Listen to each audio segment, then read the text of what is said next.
हरि जय राधा माधव कुंज बिहारी जय राधा माधव कुंज बिहारी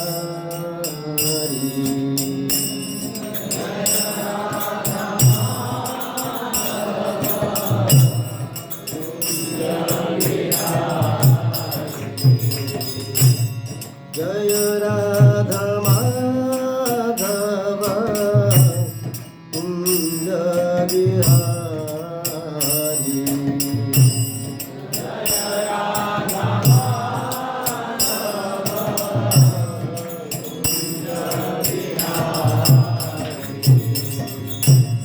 गोपी जन वल्लभ गिरिवरधारी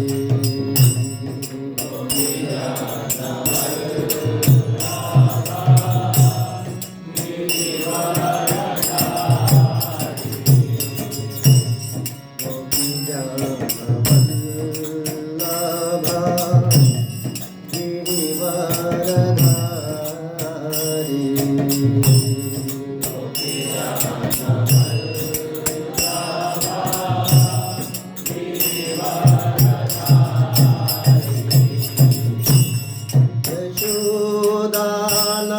यशोदानन्दन व्रज जनरञ्जन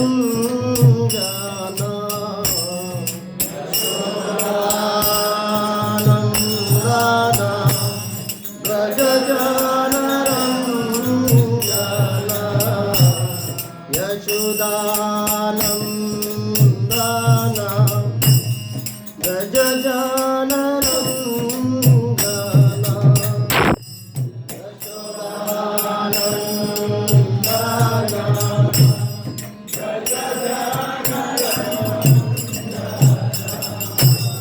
यमुना तीरावनचारी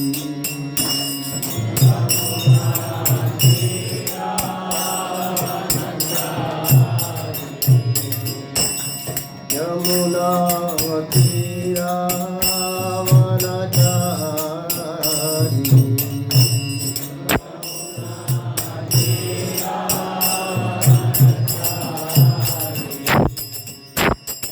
जय राधा माधव कुंज बिहारी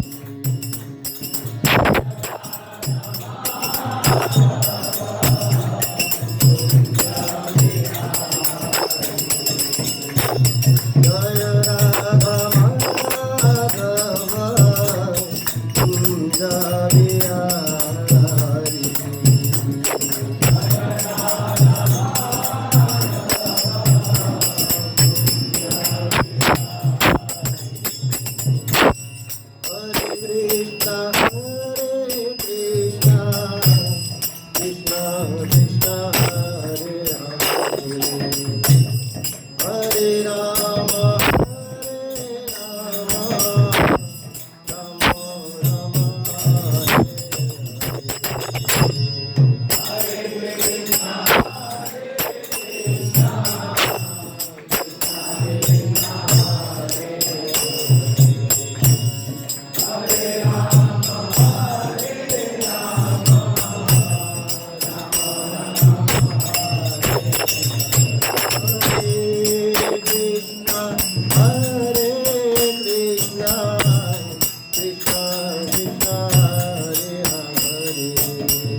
हरे राम राम राम हरे हरे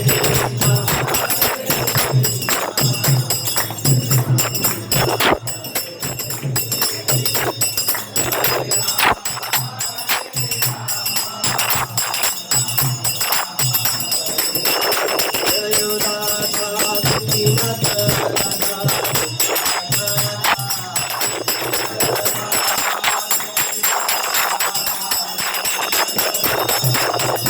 जय जगन्नाथ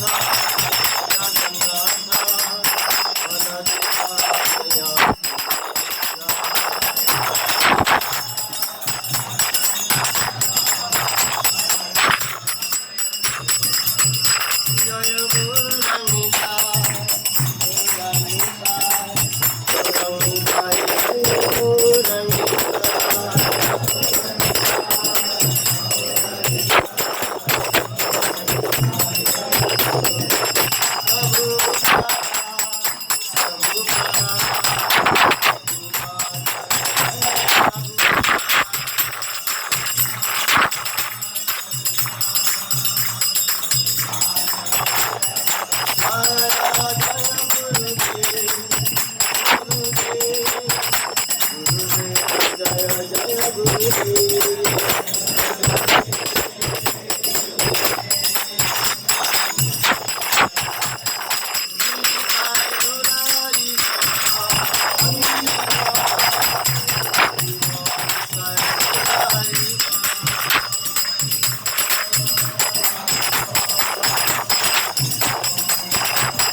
हरिनाम संकीर्तन की लील प्रभुपाद की साई गौर प्रेमानंदी।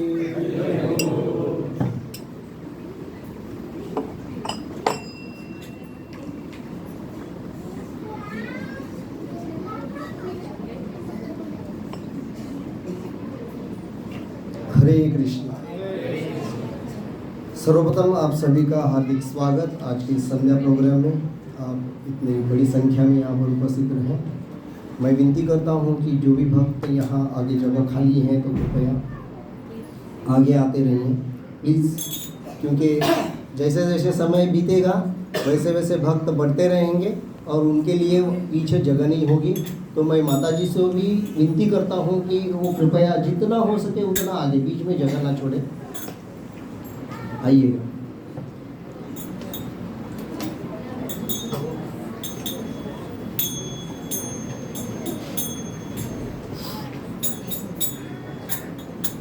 ओम ज्ञानतिमिरान्धस्य ज्ञानाञ्जनशलाकया चक्षुरुन्मिलितं येन तस्मै श्रीगुरवे नमः।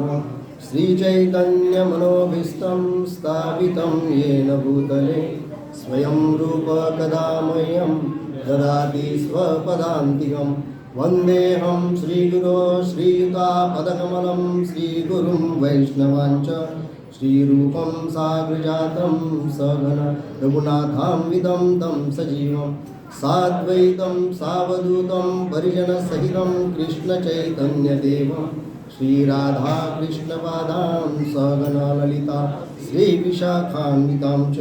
हे कृष्ण करुणा सिन्धो दीनबन्धो जगत्पते च गोपिका कान्त राधाकान्त नमस्तुते। तप्त कांचन गौरांगी राधे वृंदावनेश्वरी वृषभानुसुते देवी प्रणमामि हरिप्रिये। नमः ओं विष्णुपादाय कृष्णप्रेष्ठाय भूतले श्रीमते भक्तिवेदांत स्वामिन्निधि नामिने। नमस्ते सरस्वती देवे गौरवाणी प्रचारिणे निर्विशेषा शून्यवादी पाश्चात्यदेशतारिणी।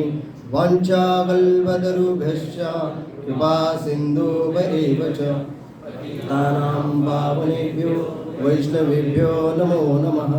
जय श्री कृष्ण चैतन्य प्रभु नित्यानंद श्री अद्वैत गदाधर श्रीवासादि गौर भक्तवृंद।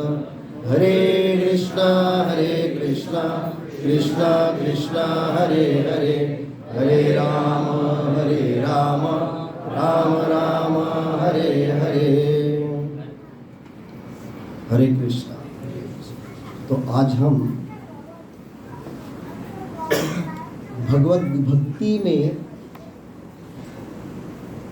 निपुणता पाने से, मतलब भक्ति हम पूरी तरह से पूर्णतया, मतलब जैसे भक्ति भाव से करते हैं उसका क्या फल मिलता है, और अगर हम आखिरी समय में हमारी चेतना किस तरह से होती है और उसका क्या फल प्राप्त होता है, इसके ऊपर एक श्लोक भगवद गीता के 8वें अध्याय के 6ठे श्लोक में यह वर्णन है। इसके ऊपर हम चर्चा करने वाले हैं। तो यह श्लोक इस प्रकार से है। यम यम वा विस्मरन् भावं त्यज्यन्ते कलेवरं तम तमेवैति कौन्तेय सदा तद्भाव भावितः। तो इस श्लोक का अनुवाद इस प्रकार से है।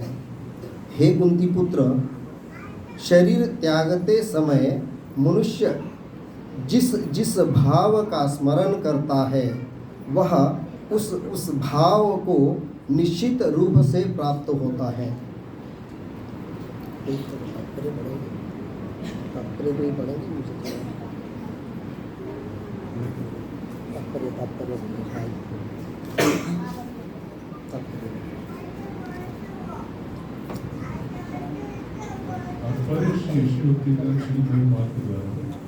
यहाँ पर मृत्यु के समय अपना स्वभाव बदलने की विधि का वर्णन है। जो व्यक्ति अंत समय कृष्ण का चिंतन करते हुए शरीर त्याग करता है उसे परमेश्वर का दिव्य स्वभाव प्राप्त होता है। किंतु यह सत्य नहीं है कि यदि कोई मृत्यु के समय कृष्ण के अतिरिक्त और कुछ सोचता है तो उसे भी दिव्य अवस्था प्राप्त होती है। हमें इस बात पर विशेष ध्यान देना चाहिए। तो फिर कोई मन की सही अवस्था में किस प्रकार मरे? महापुरुष होते हुए भी महाराज भरत ने मृत्यु के समय एक हिरण का चिंतन किया, अतः अगले जीवन में हिरण के शरीर में उनका देहांतरण हुआ। यद्यपि हिरण के रूप में उन्हें अपने विगत कर्मों की स्मृति थी, किंतु उन्हें पशु शरीर धारण करना ही पड़ा। निसंदेह मनुष्य के जीवन भर के विचार संचित होकर मृत्यु के समय उसके विचारों को प्रभावित करते हैं, अतः इस जीवन से उसका अगला जीवन बनता है। अगर कोई इस जीवन में शतोगुणी होता है और निरंतर कृष्ण का चिंतन करता है तो संभावना यही है कि मृत्यु के समय उसे कृष्ण का स्मरण बना रहे। इससे उसे कृष्ण के दिव्य स्वभाव को प्राप्त करने में सहायता मिलेगी। यदि कोई दिव्य रूप से कृष्ण की सेवा में लीन रहता है तो उसका अगला शरीर दिव्य यानी आध्यात्मिक ही होगा, भौतिक नहीं। अतः जीवन के अंत समय अपने स्वभाव को सफलतापूर्वक बदलने के लिए हरे कृष्ण कृष्ण कृष्ण हरे हरे हरे राम राम राम हरे हरे का जप करना सर्वश्रेष्ठ विधि है। हरे कृष्ण।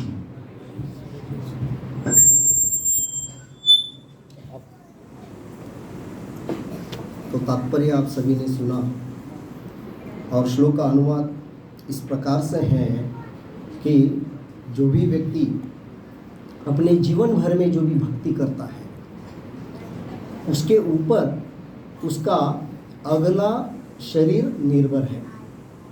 तो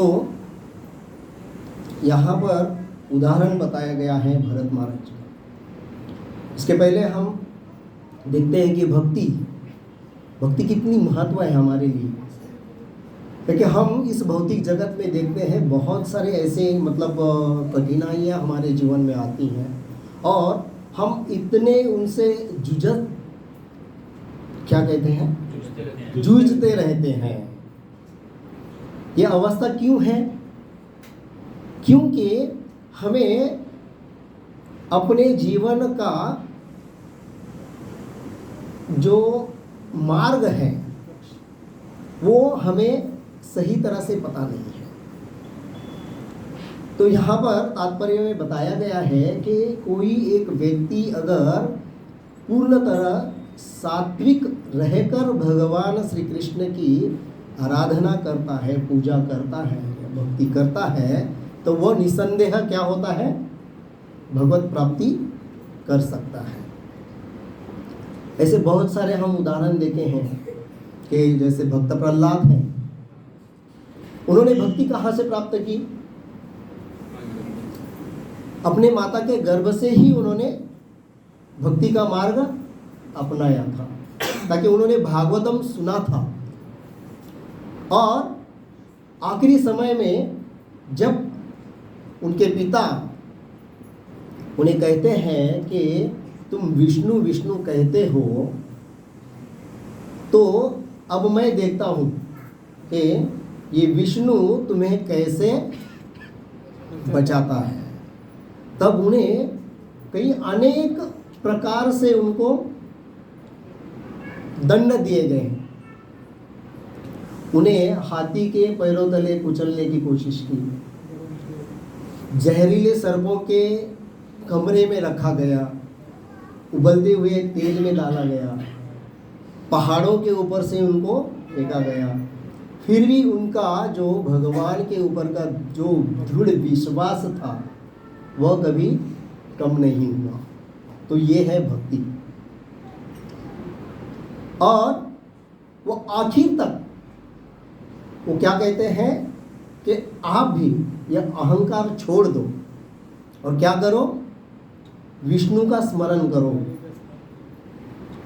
तब हद ही पार हो जाती है। और वो हिरण्यकशिपु कहते हैं कि विष्णु विष्णु कहते हो, अब देखता हूँ कैसे तुम्हें बचाने आते हैं। तो वह उनको पूछते हैं कि विष्णु ये कहाँ पर है? तब वो कहते हैं हर जगह पर है। तब वो बताते हैं कि ये खंबे में भी है। तो हाँ, पूछते हैं खंबे में है। तब वो खंबा तोड़कर नरसिंह भगवान प्रकट होते हैं।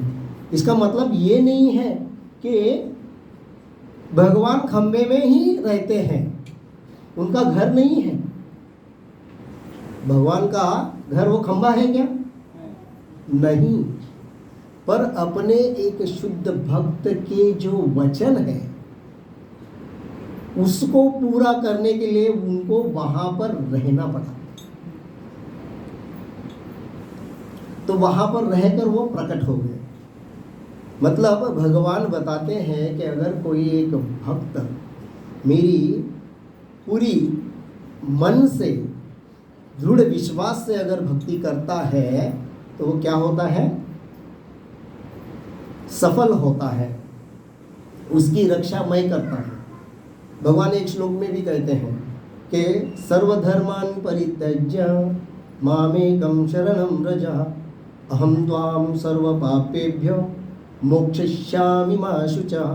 क्या कह रहे हैं? आप सभी धर्मों का परित्याग करो, सर्वधर्मान् परित्यज्य मामेकं शरणं व्रज। वो कह रहे हैं क्या कि केवल मुझे शरण आओ। मामेकं शरणं व्रज अहं त्वां सर्वपापेभ्यो, मैं आपके सभी पापों का नाश कर दूंगा। मोक्षयिष्यामि मा शुचः, तो कहते हैं मैं, आप डरो मत, मैं क्या करूंगा, आपका नाश करूंगा और आपको मेरे धाम में वापस ले लूंगा।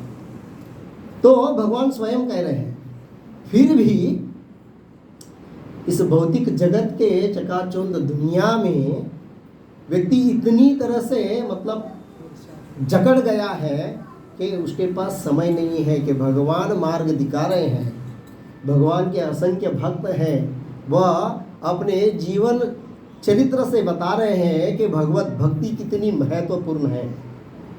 फिर भी भक्त बनना बहुत ही उन्हें कठिन लगता है। जैसे कि एक उदाहरण दिया गया है कि भगवान श्री कृष्ण अपने दरबार में बैठे थे और महर्षि नारद, वो कहीं भी और कभी भी जा सकते हैं। तो नारद मुनि भगवान के पास चले जाते हैं और कहते हैं, मतलब भगवान नारद मुनि को देखते हैं तो थोड़ा सा, मतलब नारद मुनि से देखते हैं तो वो थोड़ा सा मतलब कुछ विचार कर रहे हैं और थोड़ी सी मतलब विचार विनिमय कर रहे हैं और थोड़ा सा मतलब जैसे कहते हैं कि उनके मतलब थोड़ा सा तनाव है। तब भगवान पूछते हैं कि आज क्या आपका मतलब मन नहीं है मतलब ऐसे बातें करने का या कुछ कहने का? नहीं, मैं एक बात से बहुत दुखी हूँ। वो पूछते हैं क्यों? मैं देख रहा हूँ इस भौतिक जगत में इतने सारे लोग हैं और आप चाहे तो उनको क्या कर सकते हैं, आपके भगवत धाम ऐसे ही चुटकी बजाते हुए आप उनको लेके जा सकते हैं, पर आप ये क्यों नहीं कर रहे हैं? मुझे तो उनको देखकर बहुत ही दुख हो रहा है। तब भगवान कहते हैं कि देखो, है तो मेरे ही अंश, पर यह कार्य मैं नहीं कर सकता। तब महर्षि नारद कहते हैं कि आप तो मतलब जगन्नाथ हैं, जगत के नाथ, आप ये कार्य नहीं कर सकते। मुझे इसका विश्लेषण दीजिए, आप ये क्यों नहीं कर सकते? तब भगवान नारद मुनि को कहते हैं, मैं आपको एक कार्य देता हूं, आप उसे पहले पूरा करो, फिर आप जो कहोगे मैं करूंगा। तब नारद मुनि तैयार हो जाते हैं, बोलते हैं कि आप बताओ, जो भी कार्य है मैं करूंगा, क्या आपके लिए हम सदा आपके सेवा में हाजिर हैं। तब भगवान बताते हैं कि एक जगह पर एक व्यक्ति है, उसे आप कहो कि भगवान श्री कृष्ण आपको अपने धाम में बुला रहे हैं। वो एक कैलाश नामक है व्यक्ति, उसके पास आप जाओ और उसको क्या करो, मेरे धाम में वापस बुलाओ। तब नारद मुनि बोलते हैं, अरे आपने अभी कहा है तो अभी आपकी आज्ञा का पालन होगा ही।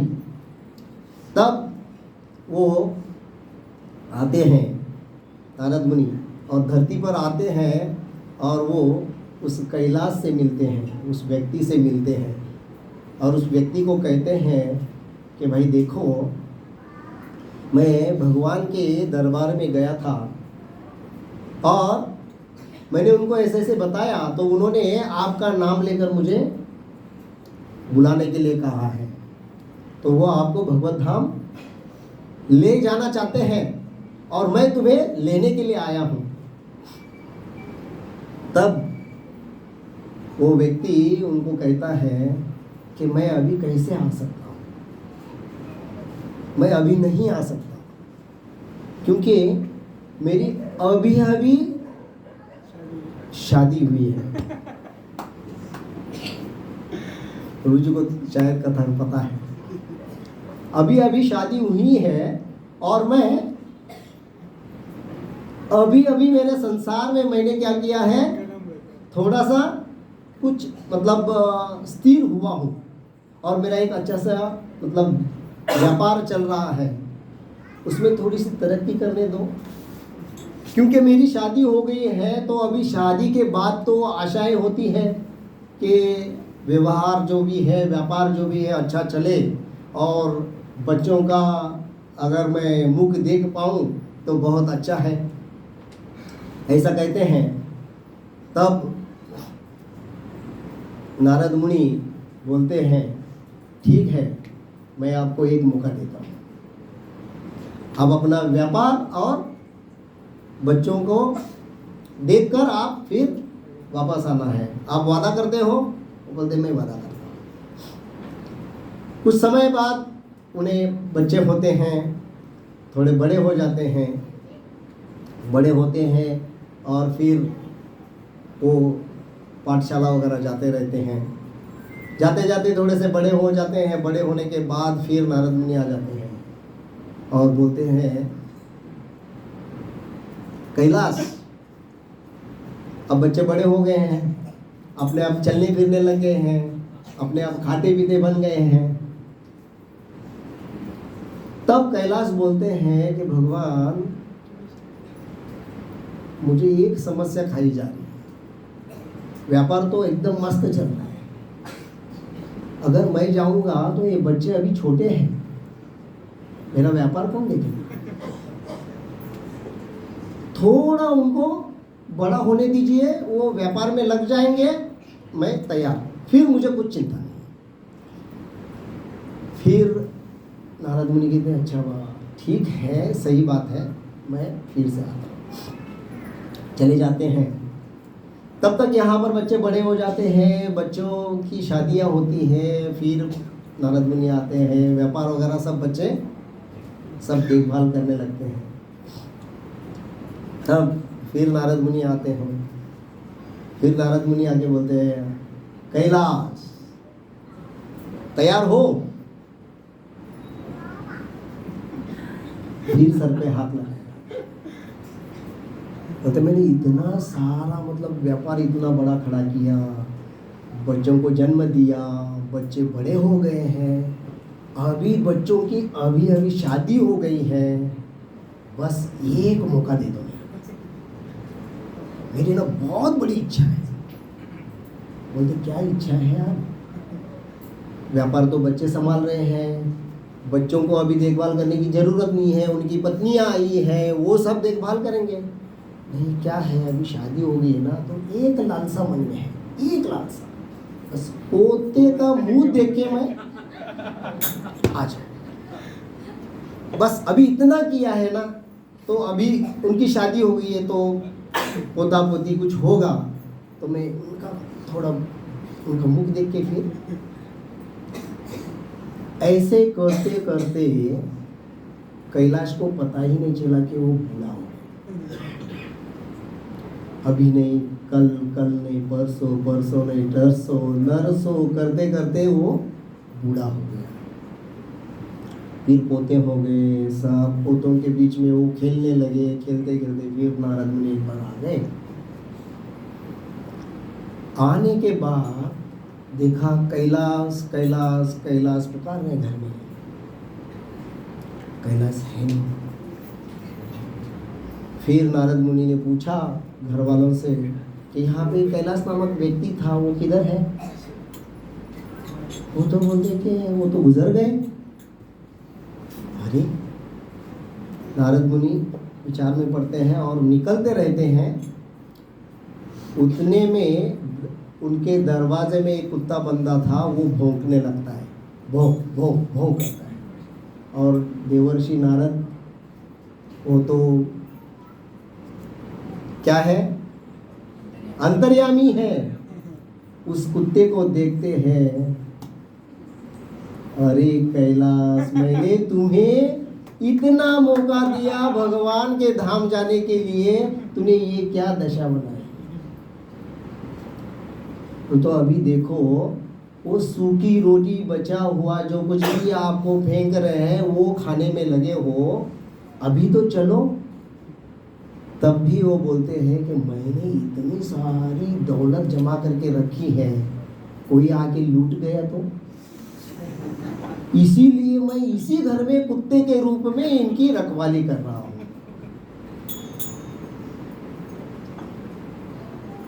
बस एक मौका। नारद मुनि बोलते हद हो गई, अब क्या करें? बहुत विनती करते हैं, एक मौका, देखो देखो देखो, वो देखो, वो अभी बच्चे देखो, अभी ये देखो, अभी क्या मेरे बच्चों के पत्नियों को क्या बताऊं, बच्चे ये देखो बाहर जा रहे हैं, कोई उठा के लेके जाएगा, सामान ऐसा हुआ ऐसे ही पड़ा हुआ है, कोई चोरी कर लेगा, तो उसको देखभाल करने के लिए कोई तो चाहिए। तो मुझे एक मौका, ठीक है, यही बंदे रहो। चले जाते हैं, अगली बार आते हैं। ऐसे कुछ दिन चले जाते हैं, फिर नारद मुनि वापस आते हैं, क्योंकि नारद मुनि भी नहीं थकते, क्योंकि नारद मुनि को जीव के प्रति बहुत मतलब लगाव हो गया है कि उसको कैसे भी करके भगवत धाम लेके जाना है। फिर वो आते हैं और जब वापस आते हैं तब देखते हैं दरवाजे में कुत्ता है नहीं। तब घर वालों को पूछते हैं कि आपके दरवाजे में कुत्ता बंधा हुआ था, क्या हो गया? वो तो मर गया। मर गया। अभी बोलते हैं कि अभी ये तो मौका चला गया, उसको भगवत धाम ले जाना था पर ये भी मौका चला गया। वो ऐसे घूम के जाते ही रहते हैं। वो झाड़िए में कुछ आवाज आती है, देखते हैं वहां पे एक सर्प रहता है। सर्प है, देखते हैं नारद मुनि कुछ नहीं बोलते हैं, जोर जोर से चिल्लाते हैं सांप सांप सांप बोल के। तभी उस घर से जो लड़के हैं वो आते हैं डंडे लेके और उस सांप को मारने लगते, मारो मारो मारो सांप को मारो। नारद मुनि बोलते मारो सांप को मारो मारो। तब वो डंडे लेके मारने लगते हैं, सांप सांप। वो चिल्लाते रहते हैं नहीं मैं आपका बाप बोलते हैं। वो बोलते, नारद मुनि बोलते नहीं सांप, वो बोलते नहीं मैं आप बाप। ऐसे करते करते उसको डंडे पड़ते हैं। तब वो, इससे हम क्या समझ सकते हैं कि भौतिक जगत के इस चकाचौंध दुनिया में अगर हम किसी भी एक चीज पर आसक्ति लगाकर बैठते हैं तो भगवान भी हमें लेकर नहीं जा सकते। तो इसके लिए क्या कहा गया है? हरेर नाम हरेर नाम एव केवलम कलो नास्त्यैव नास्त्यैव नास्त्यैव गतिरन्यथा। क्या करना चाहिए? हरि का नाम। भक्तों के संग में आना चाहिए। भक्तों के संग में आकर हम भक्ति मार्ग का पालन करते हैं, तभी हम इस आसक्ति से, बताया गया है शास्त्र में कि व्यक्ति की आसक्ति इतनी दृढ़ है। हम देखो एक उदाहरण देखकर जाता है। हम जब भी रास्ते पर चलते रहते हैं, अगर मेरी स्थिति नहीं है साइकिल लेने की, एक साइकिल वाला जा रहा है, मैंने बहुत बार ये उदाहरण दिया है। साइकिल वाला जा रहा है, तब हम देखते हैं चल के थके हुए रहते हैं तो मन में थोड़ी सी आशा रहती है कि मेरे पास साइकिल होती तो मैं भी आज साइकिल से चला जाता। साइकिल आ जाती है तब हम क्या करते हैं? मोटरसाइकिल वाले के पास देखते हैं, बोले साइकिल मार मार के पैर दर्द हो रहे हैं।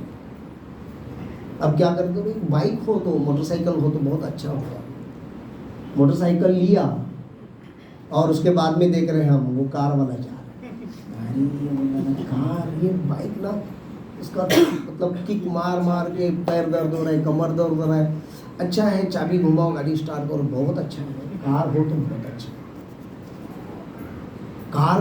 कार लेते हैं, फिर भी उसमें क्या है? मॉडल। अरे ये होता तो अच्छा होता, वो अच्छा था, ये अच्छा था। मतलब व्यक्ति को कितना भी दे दो तो वो कम ही है। इसीलिए बहुत मतलब इस भौतिक जगत में बहुत से इतने मतलब जंजाल हैं जिसमें हम क्या करते हैं? फंसते जाते हैं। पर हम सभी भक्त यहाँ पर उपस्थित हैं, बहुत ही भाग्यशाली है कि हमें अभय चरणारविंद इस भक्ति वेदांत स्वामी श्रील प्रभुपाद जी की जो संस्था है, अंतरराष्ट्रीय कृष्ण भावनामृत संघ का जो लाभ हमें मिला है, जिसके कारण हम इस भौतिक जगत से थोड़े से क्या है? बचे हुए हैं। इसमें हमें और क्या करना चाहिए? ज़्यादा प्रयास करना चाहिए। और यहाँ पर हमने जो श्लोक पढ़ा, जो यम यम वापि स्मरण भाव त्यज्यते कलेवरम, तो यहाँ पर प्रभु आप कहेंगे कि अरे प्रभु जी, यहाँ पर हम सत्संग करने आते हैं, अच्छी कथा सुनने आते हैं, अच्छा प्रसाद मिलता है, उसको ग्रहण करने आते हैं, और आप तो मरने की बात कर रहे हैं। पर वास्तविक देखा जाए तो यहाँ पर यही ट्रेनिंग दी जाती है। अंतकाले च मामेव स्मरण मुक्त्वा कलेवरम। मतलब हम जो भी भक्ति कर रहे हैं ये किस लिए कर रहे हैं कि हमारे शरीर को हम जब त्याग देते हैं अंत समय हमारा चित्त किस प्रकार से होगा यह महत्वपूर्ण है। जैसे उदाहरण के तौर पर यहाँ पर प्रभुपाद भरत महाराज की कथा बता रहे हैं, उदाहरण बता रहे हैं कि भरत महाराज बहुत ही महान भक्त हैं, पर उन्हें क्या हुआ, एक हिरण का शरीर प्राप्त हुआ। वजह क्या है, वो तो शुद्ध भक्त थे, पर हुआ यूं कि वो भक्त थे और जंगल में वो क्या करने चले गए, पूजा की सामग्री इकट्ठा करने के लिए घूम रहे थे। और पूजा की सामग्री इकट्ठा करते समय वह एक दृश्य देखते हैं। वो क्या दृश्य है, एक हिरनी भाग रही है और वो गर्भवती है और उसके पीछे एक शेर लगा हुआ है और हिरनी इतने तेज भाग रही है, शेर उसके पीछे है, भाग रहे। और भरत महाराज यहाँ पर मतलब वो दृश्य देखकर, अभी हिरनी है भाग रही है अपने प्राण बचाने के लिए और शेर उसके प्राण हर लेने के लिए उसके पीछे जा रहा। और हिरनी जब आगे देखती है एक नदी बह रही है, अब पीछे देखें तो शेर है, आगे देखें तो क्या है, नदी है। पर क्या करें, अपने प्राण को बचाने के लिए वो हिरनी क्या करती है, उस नदी में कूद जाती है और कूदने के समय उसको थोड़ी सी ताकत लगानी पड़ती है। वो अपना थोड़ा सा शरीर का भार पिछले पैरों के ऊपर देकर वो कूद जाती है, उसी में वह अपने बच्चे को वहीं पे जन्म देती है। और शेर देखता है वो नदी में बह गई और शेर उसको देखकर चला जाता है। और ये दृश्य देख रहे हैं भरत महाराज को। जब देखते हैं अब हिरनी तो बह गई नदी में, अब यहाँ पर बच्चा एकदम मतलब अभी जन्मा हुआ है, उसका देखभाल करने के लिए उसकी माँ भी उसके पास नहीं है। तब भरत महाराज क्या करते हैं, उस हिरनी के बच्चे को अपने साथ लेके आते हैं अपने आश्रम में, आकर उसकी सेवा करते हैं, उसकी देखभाल करते हैं। और उसकी देखभाल करते ऐसे ही समय बीत जाता है और उस हिरनी के जो बच्चा है वो बड़ा होके अच्छा मतलब खेलने कूदने लग जाता है, इधर उधर घूमने लगता है। तब तक भरत महाराज की जो प्रेम है उस हिरनी के प्रति आकर्षित होकर वो बहुत ही मतलब अति प्रेम में वो उसके बह जाते हैं और देखते रहते हैं कि वो यहाँ ना जाए वहाँ ना जाए, कहीं जंगल में चला जाएगा, कोई शेर मतलब कुकर प्राणी उसको खा ना जाए, यह सोच कर रहते हैं। और एक दिन वो देखते हैं कि वो हिरण का जो बच्चा है वो कहीं गुम हो जाता है और गुम होने के बाद वो ढूंढने के लिए बाहर निकलते हैं और बस मन में वही है, वो हिरण का बच्चा कहाँ गया, कहाँ यहाँ वहाँ ढूंढ रहे हैं, जगह सब जगह ढूंढ रहे हैं। ढूंढते वो इतने मतलब उसमें खो जाते हैं, वो यह नहीं देखते कि मैं कहाँ तक जा रहा हूँ। बस मन में उस हिरण को पकड़े हुए उसका चिंतन करते हुए जा रहे हैं और उनका पैर एक पत्थर से लगकर वो एक पहाड़ी से नीचे गिर जाते हैं और गिरने के बाद वहाँ पर उनको अपने प्राणों को त्यागना पड़ता है। पर प्राणों को त्यागते समय वो क्या चिंतन कर रहे हैं, उस हिरण के बच्चे का। और वो चिंतन करते हुए वो क्या करते हैं, वहीं पे अपने देह को त्याग करते हैं। अगला जन्म उनको मिलता है, वो कौन सा मिलता है, हिरण का जन्म मिलता है। इस श्लोक का अर्थ यही है। जब अपनी चेतना, हम जब अपने शरीर को त्याग रहे हैं तो अपनी चेतना, जिसको कॉन्शसनेस कहते हैं, वो किस तरह का होना चाहिए इस श्लोक के द्वारा हमें बताया जा रहा है। अगर हम आखिर तक किसी एक चीज के ऊपर मोहित रहते हैं या उसी का चिंतन करते हैं तो हमें अगला शरीर वही प्राप्त होता है। ऐसे बताया गया है, शास्त्रों में वर्णन है, हम भगवत गीता में भी देखते हैं कि यहाँ पर चित्र भी दिए गए हैं, इसको देख सकते हैं कि हम किस भाव में रहते हैं, हम किस चीज़ का सेवन करते हैं, अपने जीवन में किस तरह के कार्य करते हैं, उसी प्रकार का हमें शरीर प्राप्त होता है। तो भगवत गीता अगर हम देख पाते हैं तो इसमें हम देख सकते हैं, यहाँ पर सब कुछ मतलब क्लियर बताया गया है कि हम जिस तरह से हमारे जीवन को हम जीते हैं उसी तरह का हम देखते हैं। जैसे घर में फोटो लगाया हुआ रहता है और स्वर्गवासी वो चले गए हैं, वहाँ पे लिखते हैं स्वर्गवासी, हलवा नहीं है स्वर्ग प्राप्त होना।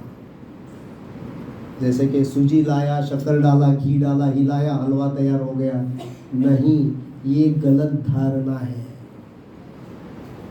स्वर्गवासी, वैकुंठवासी नहीं, क्षीणे पुण्य मर्त्यलोक। जैसे हम कार्य करेंगे उस प्रकार का शरीर मिलेगा, उस प्रकार से हमें गति प्राप्त होगी, फिर से हमें इस भौतिक जगत पे आना पड़ेगा। जैसे हम क्या करते हैं, एक खेल देखने के लिए टिकट निकाल के जाते हैं। जैसे एक सिनेमा हॉल में जाते हैं, टिकट मिलता है 200, 250, 300, 500 रुपए का, कोई 1000 रुपए का भी लेके जा रहे हैं। देखते हैं 2.5 घंटा 3 घंटा खत्म हो गया, आपको बाहर निकाला जाता है। क्यों? क्योंकि आपने उतने ही समय का पैसा दिया है। उसी तरह हम जो भी पुण्य कार्य करते हैं, कितने भी पुण्य कार्य करो, जैसे कि पाठशाला में पुस्तकें बांट रहे हैं या पानी की टंकी लगाई है और अन्नदान कर रहे हैं, वो क्या है? पुण्य है, वो भक्ति नहीं है। वो पुण्य जब जैसे खत्म हो जाता है, हमें फिर से इस धरती पर आना पड़ता है। जिस तरह से हम सिनेमा हॉल में टिकट देके जा रहे हैं या हम एक बस में बैठे हैं, हमने 100 रुपए का टिकट निकाला है, उतने ही अंतर तक हमें वो लेके जाएंगे। उसके बाद वो आगे नहीं, मैंने 100 रुपए दिए हैं, मेरी इच्छा है मुझे और थोड़ा आगे जाना है। कंडक्टर बोलेगा आपको टिकट इधर तक का ही दिया हुआ है, आप उतर सकते हैं। इसी तरह ये पुण्य का फल है। हम सोचते हैं कि बहुत सारा पुण्य इकट्ठा करेंगे तो हमें स्वर्ग प्राप्त होगी, और स्वर्ग प्राप्त होने के बाद भी वहाँ पर आपके पुण्य खत्म होते हैं तो आप फिर से इस मर्त्य लोक में आना ही है। तो इस चक्कर को हम कैसे काट सकते हैं? जन्म, मृत्यु, जरा, व्याधि, ये 4 चक्कर हैं हमारे जीवन में। इसको हम कैसे काट सकते हैं?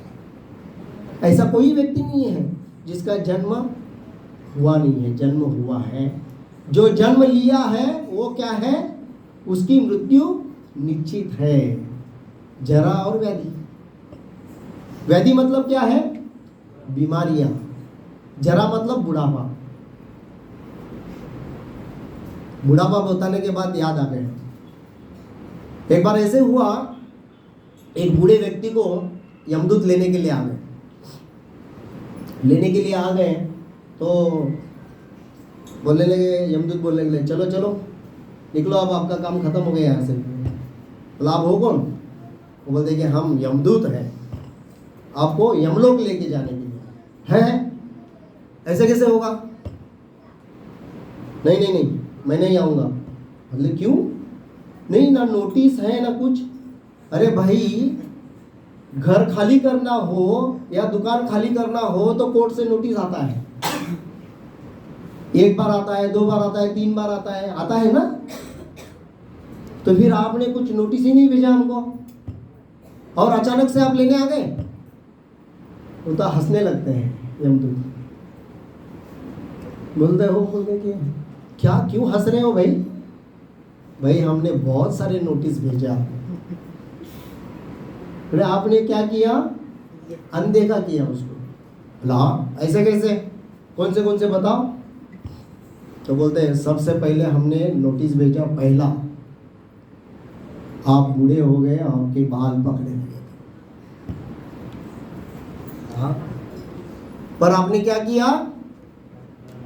डाई लगाकर उसको फिर से काला कर। ये पहला नोटिस था। बोला हाँ ठीक है, ये पहला नोटिस। तो दूसरा नोटिस बोलने लगे कि आपको आंखों से कम दिखने लगा था। बोला हाँ। फिर आपने क्या किया? चश्मा लगाया। अभी तो चश्मा नहीं, लेंस, मतलब चश्मा दिखता ही नहीं, पता ही नहीं चलता कि उसको चश्मा लगा है। वो अंदर ही लेंस लगा दिया। ये दूसरा नोटिस था। हाँ, ये दूसरा नोटिस था क्या? हाँ ठीक है। तीसरा नोटिस बोलते हैं थोड़ा आ करो। तो आ करते हैं तो उनके दांत पूरे हाथ में निकाल के दिखाते। ये बोलते हैं तीसरा नोटिस है। पूरे आपके 32 दांत पूरे गायब हो गए। ये तीसरा नोटिस था। मतलब हमने 3 नोटिस भेजे थे आपको। जब बाल पकड़ने लगे तो आप सोच लो कि आप बूढ़े हो रहे हो, अभी तो भक्ति करो। पर आपने क्या किया? अभी तो हम जवान हैं, गाना गाने लगे। फिर हमने क्या किया? अब देखते हैं इसको कैसे नहीं करेगा भक्ति, इसकी आंखें ही कमजोर कर देते। फिर भी आपने क्या किया? चश्मा लगाया। अब बोले आंखों में इशारे। फिर हमने बोला तीसरा कुछ तो इसको मतलब करे। तो दांत मतलब अच्छा खा के तगड़ा बनने की कोशिश कर रहे हैं तो इनके दांत ही निकाल देते हैं, तब भी कमजोरी महसूस करेंगे। और इन्होंने क्या किए? दांत लगा के फिर से तंदुरुस्त बनने की कोशिश की। ये 3 नोटिस थे। तो अब चलो, तो हम देखते हैं ये उदाहरण इसलिए है कि हम मानते ही नहीं, क्योंकि बताया जाता है कि अभी भक्ति करो, हरे कृष्णा। हमारे बहुत सारे भक्त जाते हैं, भक्तों मतलब लोगों के घर, बोला हरे कृष्णा, हम अंतर्राष्ट्रीय कृष्ण भावनामृत संघ की ओर से आए हैं और हमारा यहाँ मंदिर है अभी। अरे भाई, अब तो क्या है कि हमारा अभी मतलब भक्ति तो बुढ़ापे में करनी चाहिए। तो वो भी एक उदाहरण बताते हैं कि हम जब बूढ़े हो जाते हैं तो हम भगवान का नाम नहीं ले सकते, भगवान की जो पुस्तकें हैं उसको पढ़ नहीं सकते, और हमारा मन इतना विचलित हो जाता है कि हम महामंत्र के ऊपर ध्यान केंद्रित नहीं कर सकते, क्योंकि इतने सालों तक जितने कार्य किए हुए हैं वो याद आते रहते हैं बार बार। मैंने ये किया था, ये नहीं करना चाहिए था, ये करना चाहिए था, ऐसे होना चाहिए था, ऐसे होना था, ये है वो। मतलब इतनी आसक्ति कि हम इतने आसक्त हो जाते हैं। हम आपको एक मतलब उदाहरण बता रहे हैं जो रियल है, हुआ था। हमारा बॉम्बे में भक्ति वेदांत अस्पताल है, इस्कॉन का, अंतर्राष्ट्रीय कृष्ण भावनामृत संघ का एक अस्पताल है, बहुत बड़ा है। वहाँ पर जो मतलब पेशेंट होते हैं उनको भगवान का दर्शन करवाया जाता है, उनके साथ बात की जाती है, आध्यात्मिक बातें की जाती हैं, सब किया जाता है। तो वहाँ पर एक बूढ़ी माता जी एडमिट हुई थी और अभी तो पता चलता है कि कितने समय में उनका देहांत होने वाला है, वो नाप लेते हैं डॉक्टर कि इतने घंटे के बाद अभी इनका खेल खत्म होने वाला है। तब जब वो थे, बुढ़िया जो माता जी हैं वो मरणासन पे मतलब लेटी हुई थी और उनको डॉक्टर चारों तरफ से खड़े हैं, डॉक्टर बोल रहे हैं माता जी हरि नाम लो, हरे कृष्णा बोलो। वो माता जी क्या कर रही है, आ कर रही है, हरि नाम लो, हरे कृष्णा बोलो, आ। अरे माता जी हरि नाम लो, हरे कृष्णा बोलो, आ। कितनी कोशिश करने के बावजूद भी उस माता जी ने हरि का नाम लिया ही नहीं। तब हताश होकर उनके घर वालों को बोला कि उनकी कुछ इच्छा हो तो पूरी होने दो, उनको थोड़ा सा आप बात करो। तब उनका कोई आया और उनको पूछने लगा कि क्या कुछ कहना था। तब माता जी इतनी मतलब हड़बड़ाहट में उठकर बोलने लगी कि वो कपाट की चाबी वो कपाट में रखी है। मतलब इतनी आसक्ति है कि हम जिस भगवान ने हमें यहाँ पर भक्ति करने के लिए भेजा है, जो कुछ भी है उन्हीं का है, हम उन्हीं के दिए हुए टुकड़ों पर आश्रित हैं। फिर भी हम भगवान का नाम लेने के लिए क्या कर रहे हैं, पीछे हट रहे हैं। और हम यह समझ रहे हैं कि अभी बहुत समय है, पर हमारे पास समय बहुत कम है। अगर हम अभी जितना समय हमारे पास है उसका पूरी तरह से हम फायदा नहीं उठाते हैं तो फिर हमें क्या करना पड़ेगा, कैलाश बनना पड़ेगा या उस माता जी के जैसा। तो हम सबसे विनती करते हैं कि आप अभी आ रहे हैं, यहाँ पर आते रहिएगा, आध्यात्मिक जीवन को आगे बढ़ाइएगा। जो भी भक्त, कितने भक्त जपा करते हैं हरे कृष्ण महामंत्र,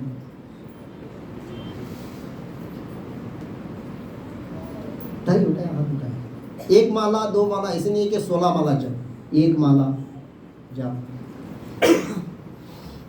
देखिए कितने लोग हैं हम, मतलब हम अभी तक महामंत्र को जाने ही नहीं।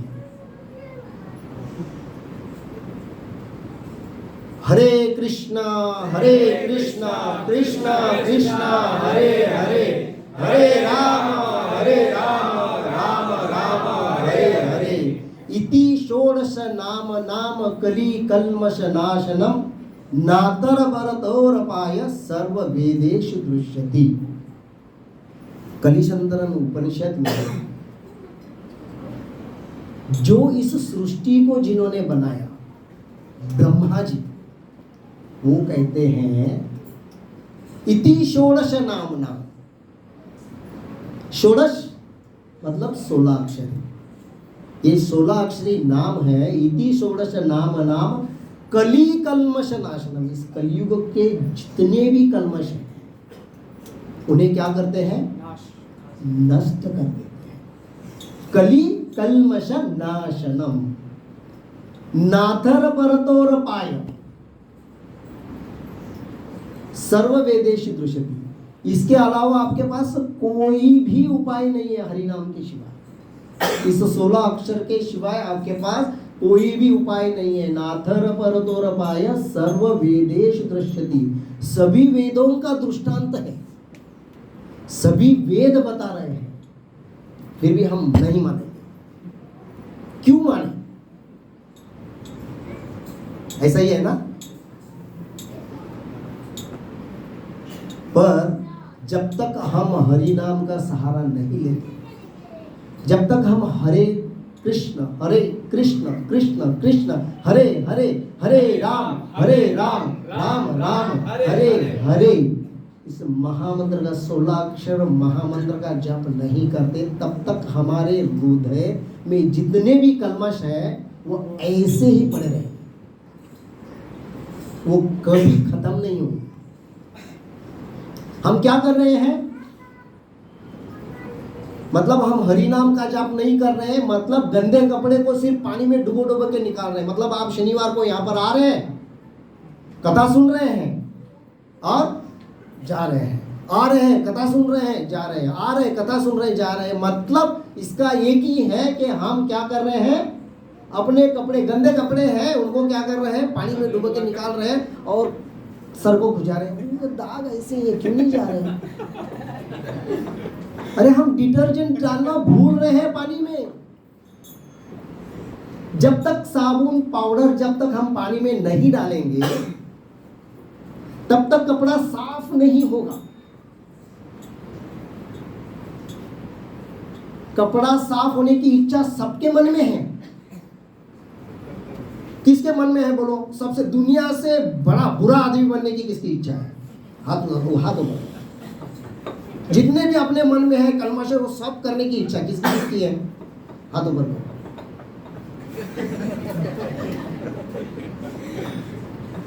है ना मन में?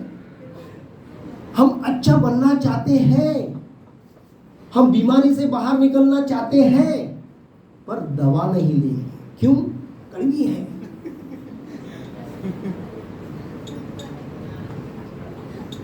ऐसा ही है ना? हमने बहुत बार देखा भी, जैसे हम जाते हैं ना भगवत गीता देखने, दिखा हरे कृष्णा, हम इतना स्माइल देते हैं, हरे कृष्णा आइए ना भगवत गीता देखिए। ऐसे लगता है कि छोटे बच्चे को हम कड़वी दवा दे रहे हैं और वो मुंह टेढ़ा कर रहे हैं, नहीं खाना। अरे भगवत गीता आपको खाएगी नहीं भाई, देखो। हमारे मन में है प्रेम, है प्रेम करना चाहते हैं, पर किसमें? ओम जय जगदीश हरे, स्वामी जय जगदीश हरे, भक्त जनों के संकट पल में दूर करे। इसका ही अलग है। क्या है? एक कुछ है, मैं बोलते बोलते भूल गया। और क्या है उसके अगर? धन संपत्ति। क्या है वो? बोलिए बोलिए बोलिए। उसमें एक है, क्या है? हम क्या कहते हैं? सुख संपत्ति घर आवे, कष्ट मिटे तन का। कैसे मिटेगा? कैसे मिटेगा? हम तो गधे के जैसा कष्ट कर रहे हैं। और क्या कहते हैं? सब कुछ तेरा चकबुक मेरा, जय जगदीश हरे। क्या कह रहे हैं? सब कुछ तेरा चकबुक मेरा, जय जगदीश हरे। अब कैसे होगा? तो इस बात को बहुत ध्यान से मतलब लीजिए, क्योंकि आप करके देखिए प्रैक्टिस। बस एक बार कंटिन्यू मत कीजिए, बस एक बार अपने घर में सुबह उठने के बाद नहाइए, अच्छे से मन को पूरी तरह से शांत रखिए, भगवान के सामने बैठिए और बोलिए जोर जोर से, हरे कृष्णा कृष्णा कृष्णा हरे हरे, हरे राम राम राम हरे हरे। और इसको बोलते हुए हमको सुनना है। जब सुनेंगे तब हमारे मन के जो कलमश है वो अपने आप धुलते जाएंगे। एक उदाहरण है, जैसे हम माताजियों को ज़्यादा मतलब इसका अनुभव है। जैसे मक्खन हम घी बनाने के लिए उबालते हैं, क्या होता है? गंदी बदबू आती है ना, गंदी बदबू आती है।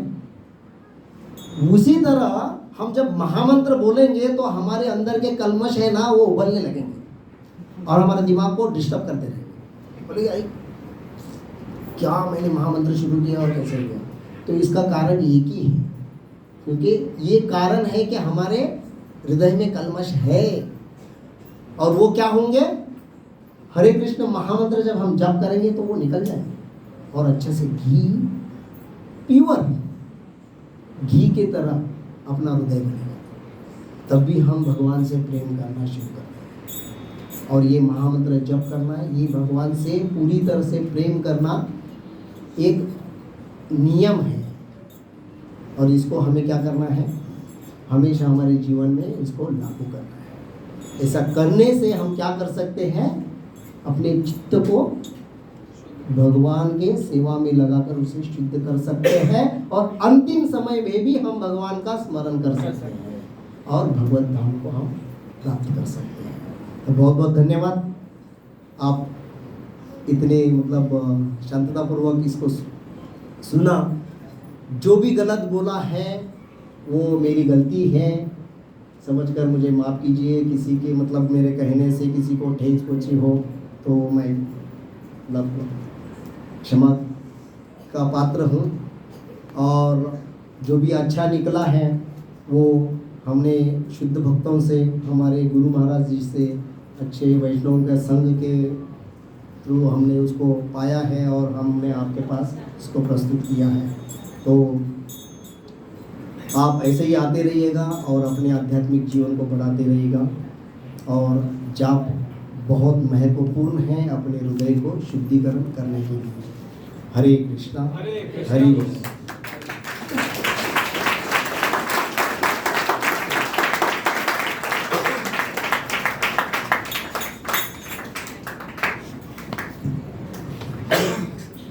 हरे कृष्णा, हरे कृष्णा।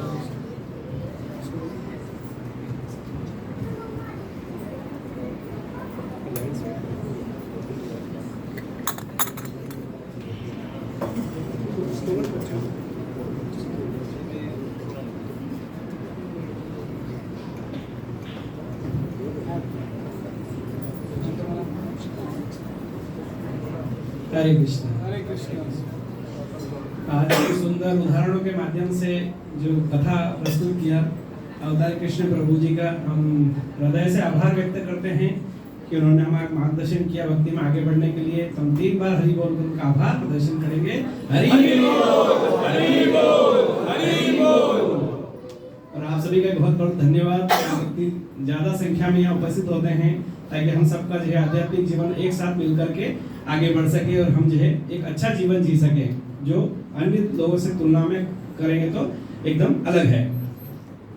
और रियलाइज भी करेंगे आप लोग, तो प्रभु जी जो एक मंत्र बताया है कि वो मंत्र जो है महामंत्र, कोशिश कीजिए जो नहीं चालू, जिन्होंने अभी तक शुरू नहीं किया है वो शुरू कीजिए। जो कर रहे हैं वो थोड़ा अच्छा तन्मयता से करेंगे तो निश्चित रूप से जीवन में परिवर्तन आएगा और वो आपके लिए लाभकारी होगा। आज की विशेष फीस्ट जो है 2 भक्तों ने स्पॉन्सर की है, तो आज को आप जो फीस्ट है वो आपको स्पेशल आपके मुंह में जाएगा तो लगेगा हाँ विशेष है आज ये।